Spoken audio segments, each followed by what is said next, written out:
महाराष्ट्र के नवी मुंबई में रहने वाली एक छात्रा अचानक गायब हो जाती है। पुलिस उसे तलाश करने की तमाम कोशिशें करती है, लेकिन उसका कोई सुराग नहीं मिलता। लड़की की गुमशुदगी के करीब 3 हफ्ते बाद पुलिस को एक मोबाइल फोन मिलता है। उस मोबाइल में एक मैसेज था और उस मैसेज में था एक कोड, जो पुलिस के लिए एक पहेली था। असल में उसी कोड में उस लड़की की गुमशुदगी का राज छुपा था। कोड जैसे ही डिकोड हुआ तो एक सनसनीखेज मामले का खुलासा हुआ, जिसने सबको हैरान कर दिया। नमस्कार दोस्तों, मैं हूं ओम प्रकाश। आपका स्वागत है crime and mystery YouTube channel पर, जहां हम आपको हर बार एक नई और सनसनीखेज अपराध कथा सुनाते हैं। अगर आप हमारे साथ इस रोमांचक सफर का हिस्सा बनना चाहते हैं, तो चैनल को सब्सक्राइब जरूर करें और पास के बेल आइकन को दबाएं, ताकि हमारी हर कहानी आप तक सबसे पहले पहुंचे। चलिए दोस्तों, आज की शुरुआत करते हैं। नवी मुंबई में मौजूद खारघर इलाके में एक घना जंगल है। उस जंगल में एक सर्च ऑपरेशन चलाया गया, जिसमें Navi Mumbai police, fire brigade, CIDCO, forest department और सामाजिक कार्यकर्ताओं की टीम एक खास कोड की तलाश कर रही थी। एक ऐसा कोड जिसमें एक लाश का पता छुपा था।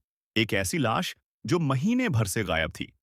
उस लाश को ढूंढने का बस एक ही सुराग था, और वो था वो कोड। इस कोड का नाम था L01 501। 8 जनवरी से ये सर्च ऑपरेशन, या यूं कहें कि उस कोड की तलाश शुरू हुई थी। हर रोज पुलिस समेत तमाम डिपार्टमेंट के लोग सुबह 8 बजे से शाम 8 बजे तक उस कोड की तलाश में जंगल की खाक छान रहे थे। 14 जनवरी तक अलग अलग विभाग के दर्जनों लोग रोजाना 12 घंटे जंगल में आते और उस कोड को ढूंढते और फिर लौट जाते। पर कोड की पहेली नहीं सुलझती। दरअसल तब तक सर्च ऑपरेशन में जुटे तमाम लोगों को यही पता नहीं था कि ये कोड यानी L01 है क्या चीज, किसके लिए ये कोड था, इस कोड से जुड़ी क्या चीज हो सकती थी। इसका जवाब किसी के पास नहीं था। फिर ठीक एक हफ्ते बाद 16 जनवरी को अचानक कोड की पहेली सुलझ गई। इधर पहेली सुलझी और उधर एक लाश सामने आ गई। पर सवाल यह था कि एक कोड में एक लाश का पता कैसे छुपा था। लाश गायब थी तो कोड कहां से मिला? इस कोड को लिखने वाला कौन था? कोड से बरामद वो लाश किसकी थी? कोड लिखने वाला और लाश के बीच में क्या रिश्ता था? और आखिर कोड लिखने वाले ने ऐसा अजीब कोड क्यों लिखा था? इस कोड में आखिर ऐसी कौन सी पहेली छुपी थी? तो इन सारे सवालों के जवाब जानने के लिए एक महीने पहले यानी पिछले साल 12 दिसंबर की तारीख में लौटना होगा। नवी मुंबई के कलंबोली इलाके में रहने वाली 19 साल की वैष्णवी मनोहर बाबर सुबह 10 बजे कॉलेज जाने के लिए घर से निकली थी। वैष्णवी सायन में SIS कॉलेज से कॉमर्स में ग्रेजुएशन कर रही थी। वो फर्स्ट ईयर की स्टूडेंट थी, लेकिन कॉलेज जाने के बाद जब वो देर शाम तक घर नहीं लौटी, तो घर वालों को फिक्र हुई।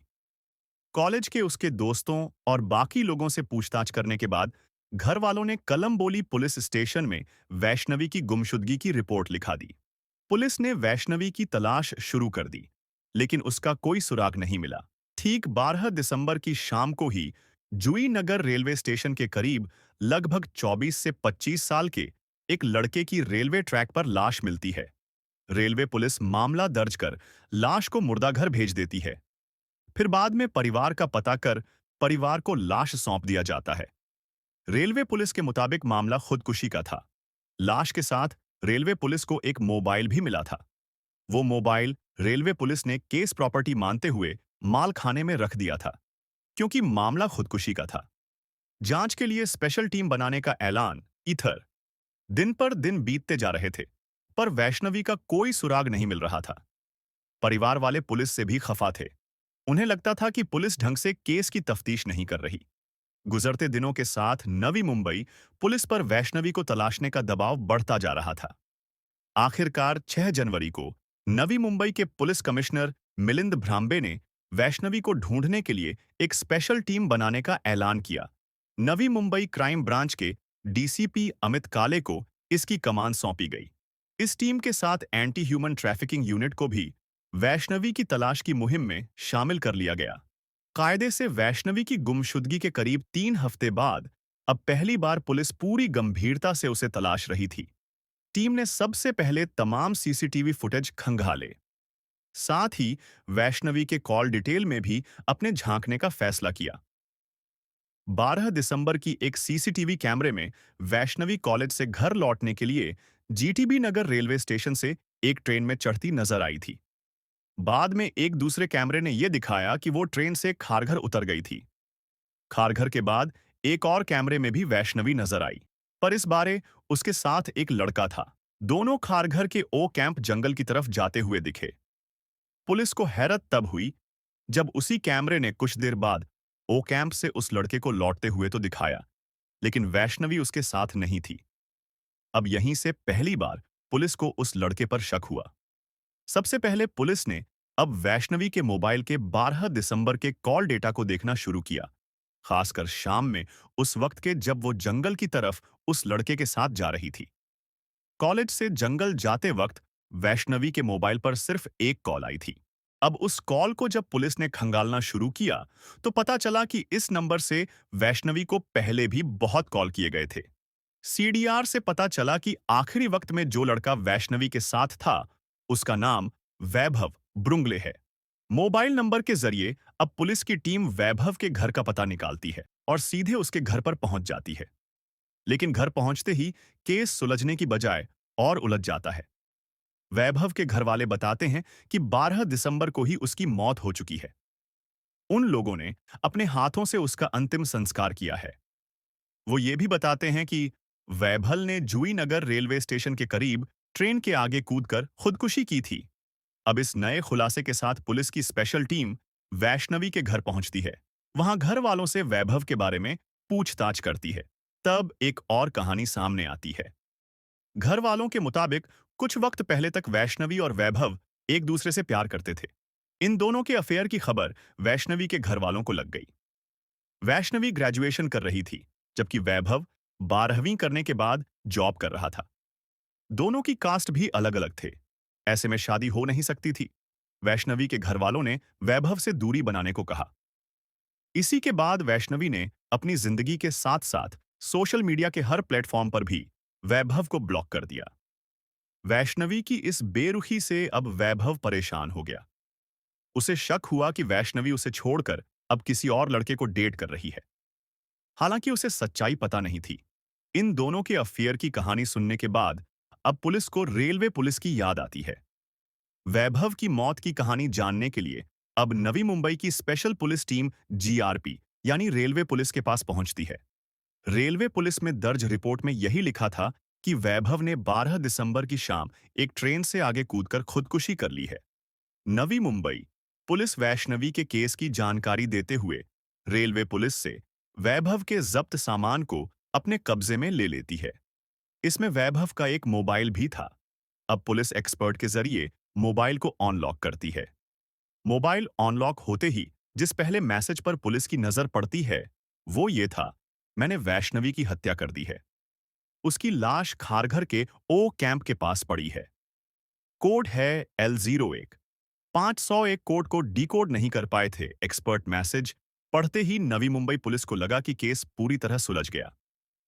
खारघर के जंगल से अब वो लाश भी ढूंढ लेंगे। फौरन कुछ टीमें जंगल भेजी गईं, लेकिन तमाम कोशिशों के बावजूद लाश नहीं मिली। अब जंगल में यूं ही भटकने की बजाय पुलिस ने यह सोचना शुरू किया कि आखिर लाश के पते के साथ ये कोड क्या हो सकता है। शुरुआत में गूगल और बाकी एक्सपर्ट्स के जरिए पुलिस ने इस कोड को डिकोड करने की पूरी कोशिश की, लेकिन पहेली सुलझ ही नहीं पाई। 15 जनवरी तक बिना इस पहेली को सुलझाए सुबह 8 बजे से रात 8 बजे तक अलग अलग विभाग की तमाम टीमें जंगल की खाक छानती रहीं। पूरा हफ्ता बीत जाने पर भी जब कोई कामयाबी नहीं मिली, जब कहीं से कोड डिकोड नहीं हो पाया, तब 16 जनवरी को नवी मुंबई की स्पेशल टीम ने खारघर फॉरेस्ट डिपार्टमेंट से इस कोड को शेयर किया और पूछा कि ये क्या हो सकता है। फॉरेस्ट डिपार्टमेंट ने जैसे ही कोड सुना, पहेली सुलझ गई। अब फॉरेस्ट डिपार्टमेंट की अगुवाई में पुलिस की टीम फिर से जंगल में पहुंची और फिर वन विभाग के एक कर्मचारी के इशारे पर एक पेड़ के पास रुक गई। आसपास की अब तलाशी ली गई। महीने भर से गायब वैष्णवी की लाश उसी पेड़ के करीब से बरामद हो गई। केस अब सुलझ चुका था। जंगल में लगे पेड़ का कोड था लॉन्ड 501। अब आप कहेंगे कि तमाम जहीन दिमाग जिस लॉन्ड 501 कोड को नहीं सुलझा पाई, उसे फॉरेस्ट डिपार्टमेंट ने चुटकी में कैसे सुलझा दिया? दरअसल ये कोड खारघर के जंगलों में एक पेड़ का नंबर था। वन विभाग हर जंगल में पेड़ों की गिनती करने के लिए उन्हें एक नंबर देता है। ये नंबर भी एक पेड़ का था और इसी पेड़ के पास वैभव ने वैष्णवी की लाश फेंकी थी। 12 दिसंबर को जंगल में लाने के बाद उसने वैष्णवी की गला घोंटकर हत्या की थी, क्योंकि उसे शक था कि वैष्णवी अब किसी और लड़के से प्यार करती है, जबकि वो वैष्णवी से शादी करना चाहता था। वैष्णवी का कत्ल करने के बाद वैभव जंगल से निकलकर सीधे जूहीनगर रेलवे स्टेशन के करीब गया था और सामने से आ रही एक ट्रेन के आगे कूद गया था। उसने ट्रेन के आगे कूदने से पहले अपने मोबाइल फोन पर एक मैसेज और एक कोड टाइप करके छोड़ा था। इन सच्ची घटनाओं से मिलने वाले संदेश हमें सोचने पर मजबूर करते हैं कि हम अपने जीवन में किस दिशा में बढ़ रहे हैं। इसी उद्देश्य के साथ मैं फिर लौट कर आऊंगा, नई कहानियों और नई सीख के साथ। तब तक के लिए सुरक्षित रहें, सतर्क रहें और याद रखें कि हर कदम सोच समझकर उठाएं।